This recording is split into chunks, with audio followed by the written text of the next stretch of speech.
But first, the intersection of Williamson and South Baldwin Street has been closed by protesters since last Wednesday when an officer shot and killed Corey Ruiz.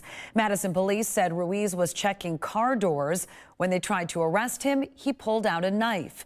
The 4 officers involved have been placed on administrative leave. Now, this is new video from today. Inside the encampment, you can see people are living in tents and supplies are being brought in daily.